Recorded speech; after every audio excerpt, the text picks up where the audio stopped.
Alhamdulillah wa syukurillah thumma salatu wassalamu ala rasulillah Nabiyyina Muhammad ibn Abdillah wa ala alihi wa ashabihi wa mawalah la hawla wa la quwwata illa billah amma ba'd. Bapak Ibu jamaah zuhur Masjid Salahuddin yang dirahmati Allah, siang ini kajian tazkiyatun nafas kita ingin bicara tentang sistem hidup yang kita sebut dengan sistem hidup Rabbaniyah. Kita ingin mengenal sistem hidup Rabbaniyah. Bicara soal sistem, kita semua pasti sangat-sangat memahami segala sesuatu tidak akan mungkin bisa berjalan dengan baik tanpa adanya sistem. Semua orang pasti akan menerima fakta ini. AC ini bisa berfungsi dengan baik, bermanfaat dengan baik untuk kita karena dia punya sistem. Nggak jauh-jauh lah, jam itu bisa berjalan dengan baik karena dia ada sistem. Dan pastinya kantor Bapak Ibu ini juga bisa berjalan dengan baik karena adanya sistem.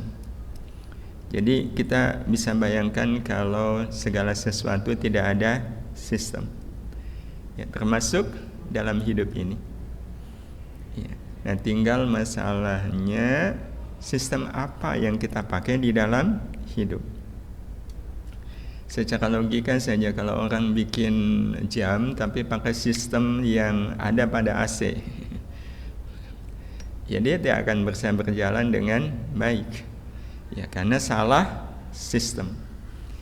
Sistem kerja motor tentu berbeda dengan sistem kerja mobil. Maka ketika orang bikin mobil pakai sistem kerjanya mobil. Kalau motor sistem kerjanya motor. Nah, hal yang sama dengan hidup. Hal yang sama dengan hidup. Nah, pertanyaannya, hidup ini harus pakai sistem apa?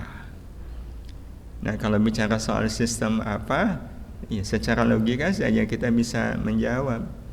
Tentu sistem yang kita pakai adalah sistem yang dirancang oleh yang menciptakan hidup.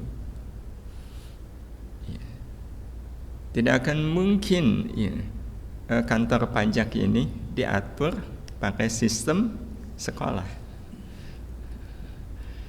Kan bisa kebayang seperti apa yang terjadi di kantor ini kalau sistem yang dipakai adalah sistem sekolah, atau yang agak bersaudara dengan pajakan bea cukai. Kan pasti sistemnya berbeda. Nah, maka hal yang sama sebenarnya adalah dengan hidup. Nah, terus sistem apa yang harusnya kita pakai? Sekali lagi, sistem yang kita pakai di dalam menjalani hidup adalah sistem yang memang dirancang oleh siapa yang menciptakan hidup. Dan bagi kita orang yang beriman, yakin betul bahwa yang menciptakan hidup adalah Allah. Nah, karena yang menciptakan hidup adalah Allah, tentu sistem yang kita pakai di dalam menjalani hidup adalah sistem yang dirancang oleh Allah. Namanya sistem hidup Rabbaniyah. Dasar dari apa yang kita sampaikan adalah apa yang dikatakan oleh Allah Subhanahu wa taala di surat Ali Imran ayat 79. Ayatnya panjang. Maka li basyarin ayyutiyahullahu kitaba wal hukma wan nubuwah thumma yaqula lin-nasi kunu ibadan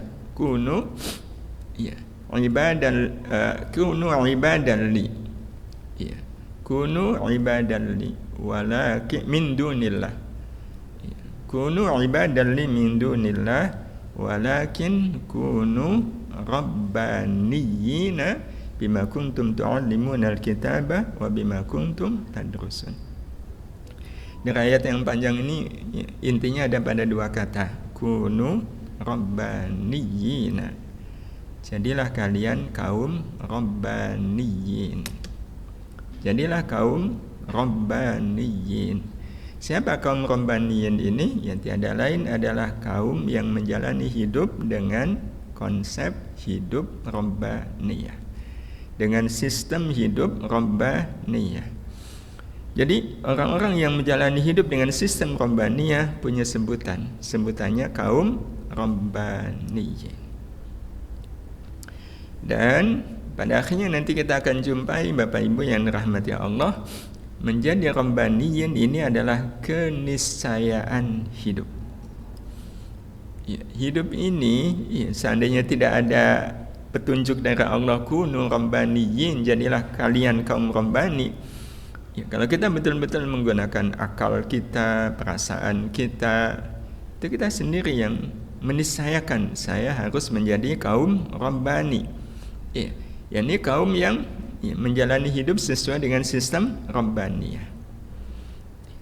Karena sistem hidup rabbaniyah itu Bapak Ibu adalah sistem hidup yang kalau kita masuk ke dalam sistem itu, maka kita akan jalani hidup ini dengan tenang, damai, bahagia, jauh dari bahaya, dan pasti akan sampai pada tujuannya.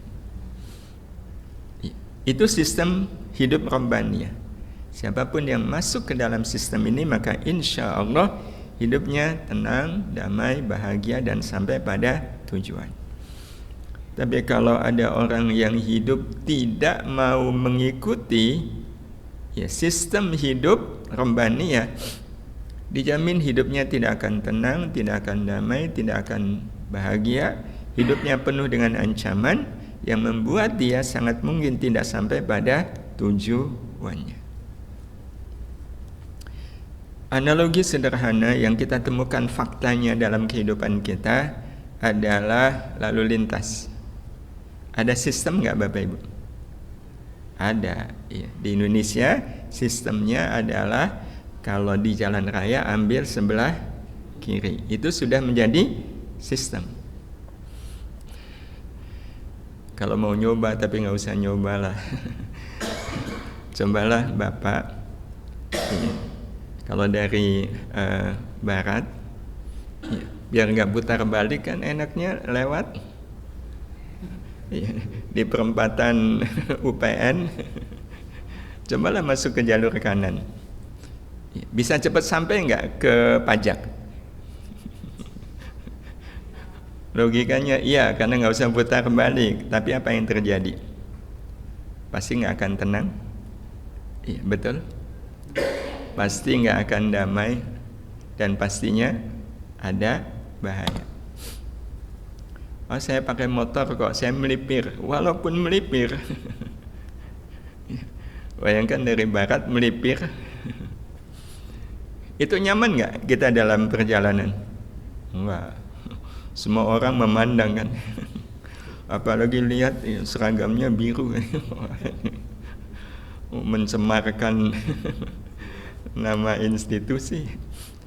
Nah, Bapak Ibu yang dirahmati Allah, itu fakta yang kita temukan di lapangan. Hidupnya tidak akan tenang karena menyalahi sistem. Di traffic light ada sistemnya enggak? Ada. Ya. Kalau hijau jalan, kalau merah berhenti. Coba sekali aja Pak menyalahi sistem. Pas hijau berhenti, padahal Bapak paling depan. Wah, itu bakal diapain sama yang belakang? Mana mungkin kita bisa bahagia kan? Diklaksonin oleh sekian banyak orang. Giliran merah jalan, wah itu sudah bahaya. Jadi inilah fakta bahwa mengikuti sistem hidup rabbaniyah berarti kita menjadi kaum rabbaniyin adalah keniscayaan hidup. Iya, adalah keniscayaan hidup. Ya, karena itulah sistem hidup Rabbaniyah adalah bagi kita memiliki arti sistem hidup yang dirancang oleh Allah Subhanahu wa taala agar kita bisa menjalani hidup ini dengan tenang, damai, bahagia dan selamat sampai tujuan.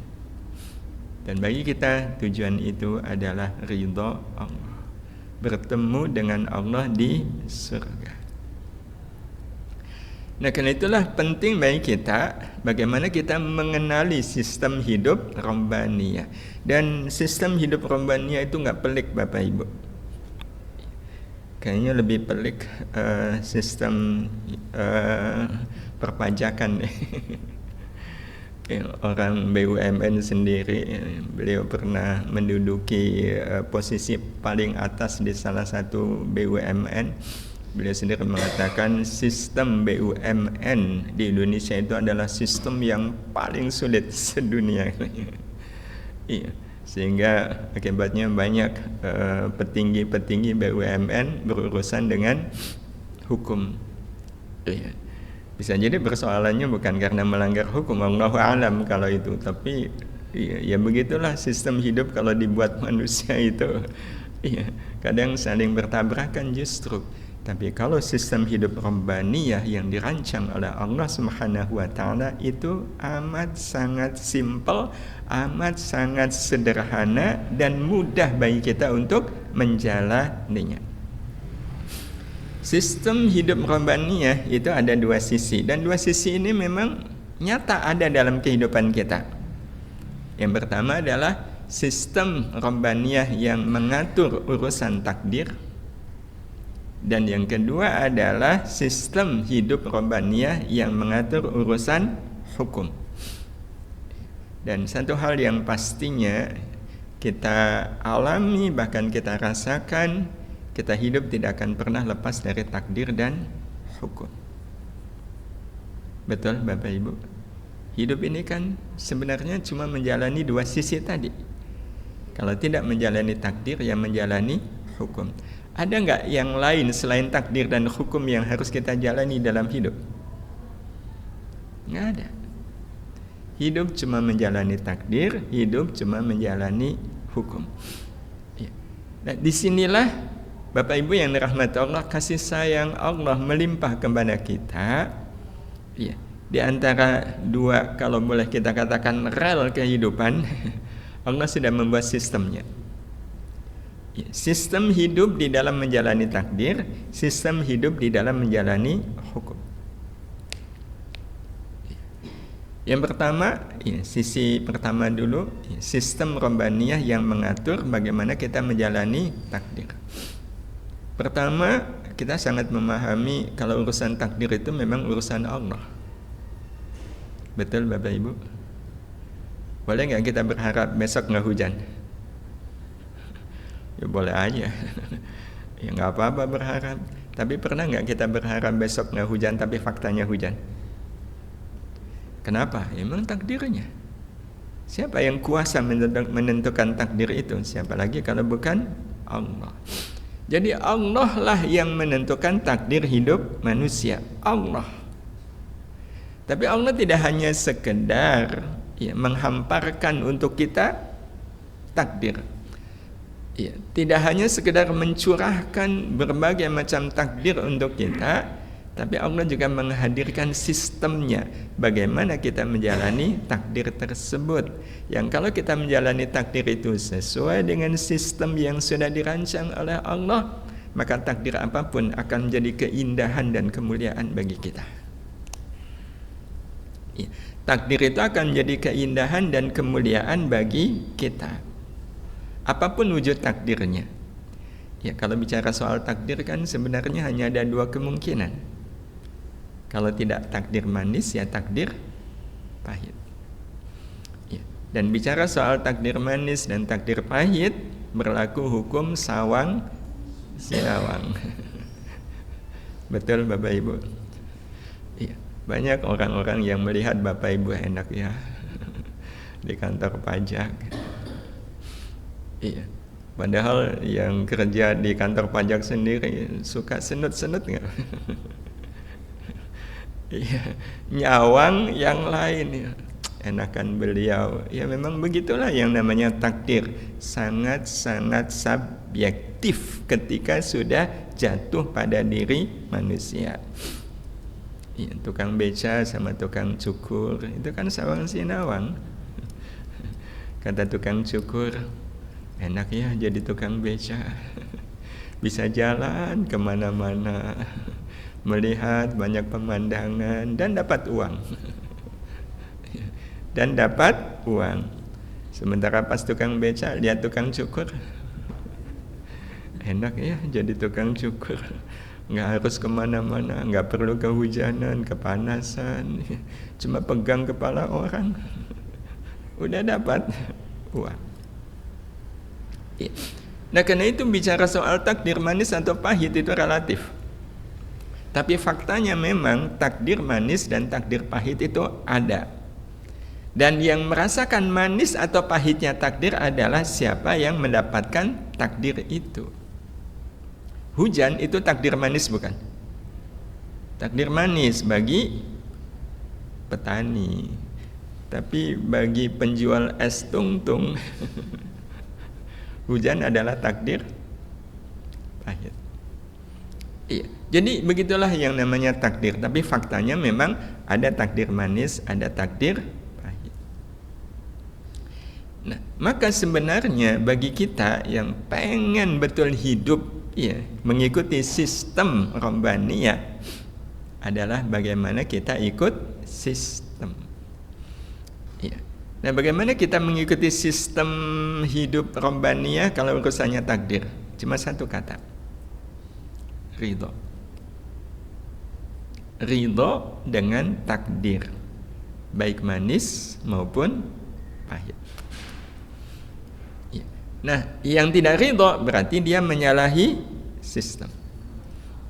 Nah, kita ingin coba sekarang selama ini dalam urusan takdir kita ikut sistem atau menyalahi sistem. Iya. Karena takdir ada dua, takdir manis dan takdir pahit. Kita mulai dari takdir manis saja. Iya. Kalau tiba-tiba Bapak Ibu dapat rezeki, ini dapat rezeki 85 juta. Itu takdir bukan? Takdir.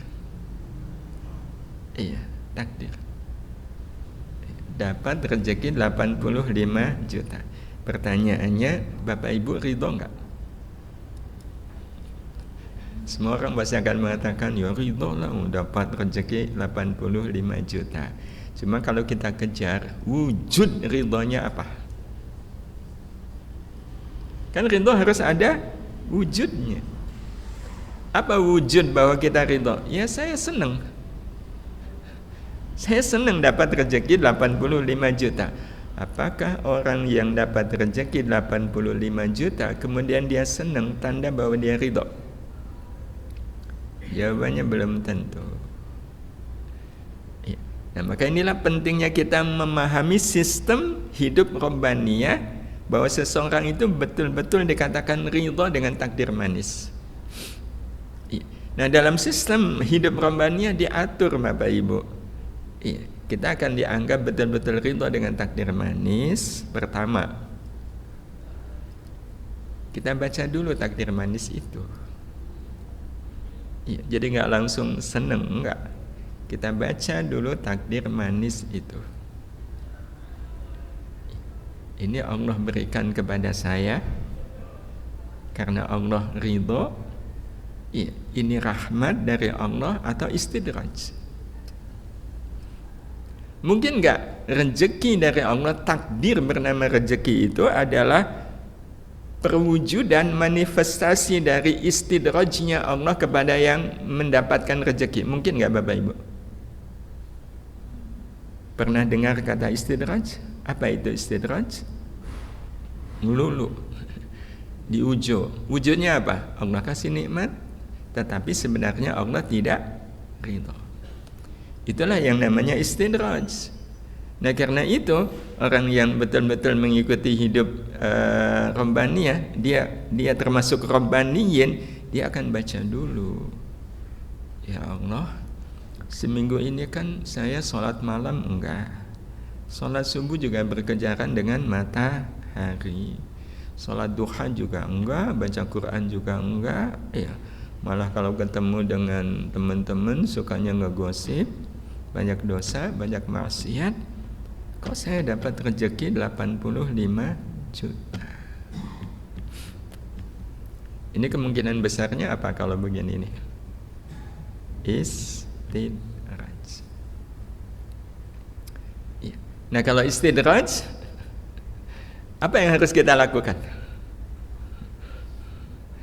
Pertama jelas takut. Ya. Ridhonya kita wujudkan dalam bentuk takut kepada Allah Subhanahu wa ta'ala. Nah karena takut maka yang kemudian kita lakukan apa? Mengubah takdir rezeki 85 juta itu, iya, betul-betul tidak jadi istidraj. Tidak jadi istidraj. Caranya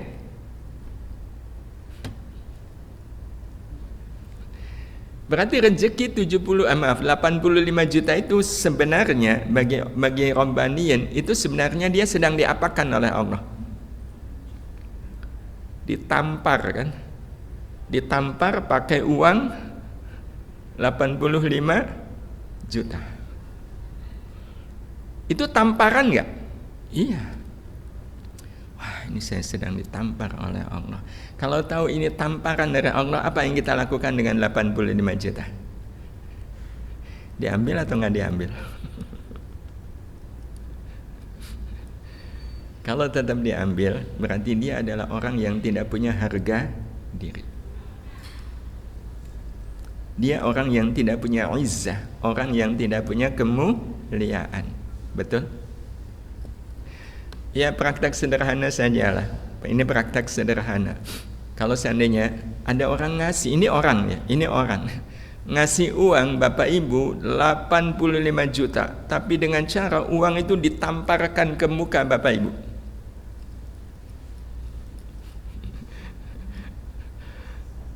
Apa yang Bapak Ibu lakukan? Ditampar, dikasih uang 85 juta, tapi dengan cara ditamparkan uang itu ke wajah. Diambil nggak uang itu? Kalau uang itu diambil, maka kita akan semakin apa di hadapan orang yang ngasih kita uang? Hina kan? Iya, hina. Maka kalau kita merasa masih punya harga diri, betul-betul masih punya harga diri, dikasih uang 85 juta dengan cara ditampar, apa yang kita lakukan? Ambil uang itu, kita lempar balik ke dia. Kalau kemudian kita lempar balik uang itu ke dia, kita menjadi orang yang berwibawa nggak di hadapan dia? Ya, kita akan menjadi orang yang punya izzah di hadapan dia. Betul Bapak Ibu? Tapi kemungkinan besarnya kalau ada orang ngasih uang 85 juta, ya saya ambil separohnya lah, separohnya. Saya lemparkan ke dia, ya tetap aja itu ya, nggak punya kemuliaan, nggak punya harga diri. Maka kan logikanya sama, ya Allah, ini istidraj kalau sudah begini, ini istidraj ya Allah. Ya, terus apa yang kita lakukan? Ya kita kembalikan ke Allah. Cara kita kembalikan, sedekahkan. Berapa yang kita sedekahkan? Separohnya aja. Kalau separohnya juga itu tidak menunjukkan bahwa kita orang yang punya izzah, orang yang punya harga diri. Betul Bapak Ibu? Ya. Iya, itulah yang namanya ridho dengan takdir manis. Tapi sekarang kalau seandainya kita baca betul ya. Ya, kita baca betul ya. Kalau saya dapat 85 juta ini, ya, saya kan ya insya Allah seminggu ini bahkan sebulan ini saya rajin ibadah, baca Quran. Saya enggak ya jarang lah, kalaupun melakukan dosa juga enggak sengaja dan segera taubat kepada Allah. Ya, dan kemudian kita banyak sedekah. Terus dapat 85 juta. Maka kita menyimpulkannya sebagai apa? Insya Allah ini rahmat. Insya Allah ini rahmat. Nah kalau rahmat kita bahagia nggak? Bahagia. Bahagia atas apanya? Nah ini sistem hidup rombani harus kita kuasai betul. Yang membuat kita bahagia karena rahmatnya atau karena 85 jutanya? Kalau karena 85 jutanya berarti kita sebenarnya orang yang tidak ridho dengan takdir manis. Karena kita menghargai takdir hanya sekedar angkanya. Berarti orang seperti ini dalam pandangan Allah nilainya tidak lebih hanya 85 juta. Dan itu dalam pandangan Allah 85 juta itu nilai yang amat sangat rendah.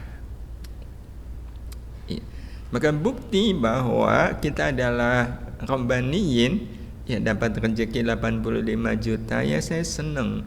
Tapi saya senang itu bukan karena 85 jutanya, bukan. Tapi saya terima 85 juta ini sebagai tanda, sebagai bukti Allah ridho kepada saya. Allah ridho kepada saya. Jadi kita menghargai 85 juta itu bukan harga dunia, tapi harga akhirat. Gimana kalau seandainya ternyata dapatnya, katakanlah Bapak Ibu, katakanlah Bapak Ibu punya amal yang sama dengan teman ya, salat duha lah ya, karena sama-sama mengamalkan apa yang disampaikan oleh guru Bapak Ibu. Kebetulan guru Bapak Ibu ngajarkannya begini, kalau pengen rezekinya lancar lakukan salat duha. Nah makanya kemudian Bapak Ibu jadi rajin salat duha. Berharap apa? Rezeki. Nah nanti akan kita lihat kesalahan orang yang beramal seperti ini. Nah Bapak dapat rezekinya 10 juta, ya. Teman Bapak Ibu rezekinya 100 juta. Membandingkan nggak? Apalagi kalau kita merasa kan dia ilmunya di bawah saya. Dia nggak pernah sekolah agama loh. Saya bahkan di pesantren. Kenapa Allah ngasihnya 10 juta? Dia 100 juta. Wah ini tanda nggak ridho.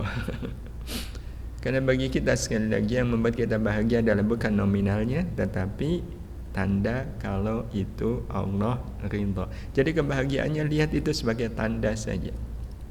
Ya, sebagai simbol bahwa Allah Subhanahu wa taala ridho dengan amal yang saya lakukan.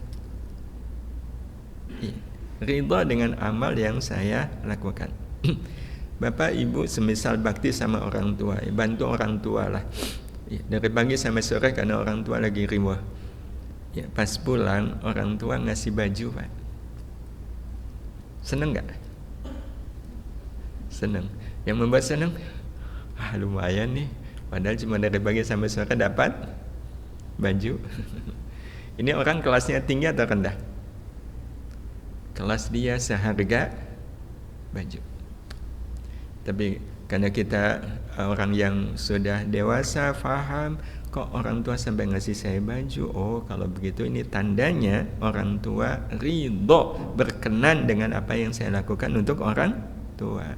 Maka bahagianya kita bukan karena harga bajunya, tetapi ridhonya orang tua. Ya. Tapi pas dilihat ternyata masih ada bandrol harganya, Pak. Ternyata harganya 50.000. Gimana, Pak? Ya ternyata cuma 50.000. Berubah nggak senang. Nah ini tandanya berarti dia belum menjadi kaum robbani. Kalau kaum robbaniyin ya tetap aja bahagia karena menghargai segala sesuatu bukan dari nilai dunianya tetapi dari nilai akhiratnya. Ya. Bapak Ibu, jadi inilah kriteria ridho dengan takdir manis. Nah, bagaimana dengan ridho dengan takdir pahit? Sepertinya harus kita pending di pertemuan yang akan datang insya Allah. Termasuk juga ya bagaimana sistem hidup robbaniyah kalau sudah menjalani hukum. Ya, jadi ada 3 poin lagi. Ya, ini sistem hidup Rabbaniyah waktu menjalani takdir pahit, dan sistem hidup Rabbaniyah dalam artian kita menjadi kaum Rabbaniyin di dalam melaksanakan perintah Allah atau meninggalkan larangan Allah. Terima kasih Bapak Ibu, mohon maaf, mudah-mudahan sedikit ini bermanfaat. Hadan ya Allah wa iyyakum, mohon maaf. Kita akhiri, subhanakallahumma bihamdika asyhadu an la ilaha illa anta astaghfiruka wa atubu ilaik. Assalamualaikum warahmatullahi wabarakatuh.